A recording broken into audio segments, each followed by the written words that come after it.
پیارے مسلمانوں، السلام علیکم ورحمۃ اللہ وبرکاتہ۔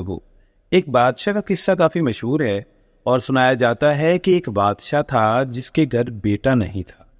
اب آپ لوگ بہتر جانتے ہیں کہ جب کسی شخص کے پاس بھی کوئی چیز نہ ہو تو اسے اس چیز کی قدر زیادہ ہوتی ہے۔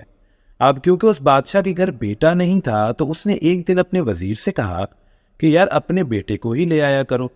اس سے اگلے دن ہی اس وزیر نے اپنے بادشاہ کی بات کو پورا کرنے کے لیے اپنے بیٹے کو لیا اور بادشاہ کے دربار میں پہنچ گیا۔ جب وہ بادشاہ کے پاس بیٹے کو لے کر گیا تو بادشاہ اس کے بیٹے کو دیکھ کر بہت خوش ہوا اور اسے پیار کرنے لگا۔ بادشاہ کو اس کے بیٹے پر اس قدر پیار آیا کہ اس نے وزیر سے یہ کہہ ڈالا کہ آج کے بعد اسے رونے مت دینا۔ وزیر نے کہا کہ بادشاہ سلامت، بھلا یہ کیسے ہو سکتا ہے؟ یہ تو بچہ ہے، کسی نہ کسی چیز کی ضد کرے گا، کسی نہ کسی چیز پر روئے گا۔ بادشاہ نے کہا اس میں کون سی مشکل بات ہے؟ میں آج سے سب کو کہہ دیتا ہوں کہ اس بچے کو جس چیز کی بھی ضرورت ہو اسے وہ دے دی جائے، تو بس بچہ نہیں روئے گا۔ اس بات کو سننے کے بعد وزیر نے حامی بھر لی اور اس نے کہا چلیں ٹھیک ہے بادشاہ سلامت، جیسا آپ چاہیں۔ اب اس بچے سے پوچھیں کہ اسے کیا چاہیے۔ بادشاہ نے پیار کر کے اس بچے سے پوچھا کہ بیٹا آپ کو کیا چاہیے؟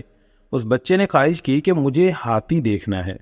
بادشاہ نے کہا اس میں کون سی بڑی بات ہے، ابھی کہہ دیتے ہیں۔ بادشاہ نے اپنے سپاہیوں سے کہا کہ ہاتھی لا کر بچے کو دکھایا جائے۔ وہ ہاتھی لے آئے اور بچے کو دکھانے لگے۔ بچہ کچھ دیر ہاتھی کو دیکھ کر خوش ہوتا رہا، اس کے ساتھ کھیلتا رہا، لیکن اس کے بعد بچہ رونے لگا۔ اب بادشاہ پریشان ہو گیا، بھئی کیا بات ہے، کیوں رو رہے ہو؟ بچہ کہنے لگا کہ مجھے سوئی چاہیے۔ بادشاہ نے کہا یہ بھی کوئی اتنی بڑی فرمائش نہیں، چلے بچے کو سوئی لا کر دی جائے۔ اتنے میں بچے کو سوئی لا کر دی گئی اور بچہ اسے بھی دیکھ کر خوش ہو گیا اور کھیلنے لگا۔ پھر وہ کچھ دیر کھیلنے کے بعد پھر رونے لگا۔ اب بادشاہ نے کہا کہ اب کیا بات ہے؟ تو اس بچے نے کہا کہ اس ہاتھی کو اس سوئی کے سوراخ میں سے گزارا جائے۔ اس پر بادشاہ ہار گیا کہ واقعی بچے کی ہر خواہش پوری نہیں کی جا سکتی۔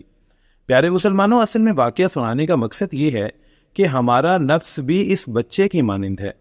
ہمارا نفس ہر وہ چیز کی خواہش کرتا ہے جسے وہ دیکھتا ہے، چاہے وہ اچھی سی گاڑی ہو، کوئی اچھے کپڑے ہوں یا کسی کا عالی شان مکان ہو۔ ہر چیز کو دیکھنے کے بعد اس کی یہی خواہش ہوتی ہے کہ یہ چیز مجھے مل جائے، یہ چیز میرے قریب ہو جائے، فلاں چیز مجھ سے دور ہو جائے اور میں ایسا ہو جاؤں، میں ویسا ہو جاؤں۔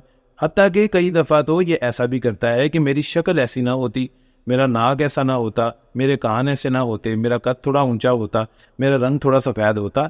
تو ہمیں یہ سمجھ لینا چاہیے کہ ہمارے نفس کی ہر خواہش پوری نہیں کی جا سکتی۔ ہمیں اپنے نفسانی خواہشات کو اپنے اللہ پاک کے حکموں کے تابع کرنا چاہیے۔ اللہ پاک نے جو احکام فرمائے ہیں ہمیں ان کے تابع ہو کر چلنا چاہیے۔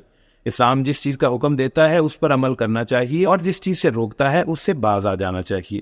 اسی میں ہی ہماری دنیا کی بھی بھلائی ہے اور اسی میں ہی ہماری آخرت کی کامیابی بھی پوشیدہ ہے۔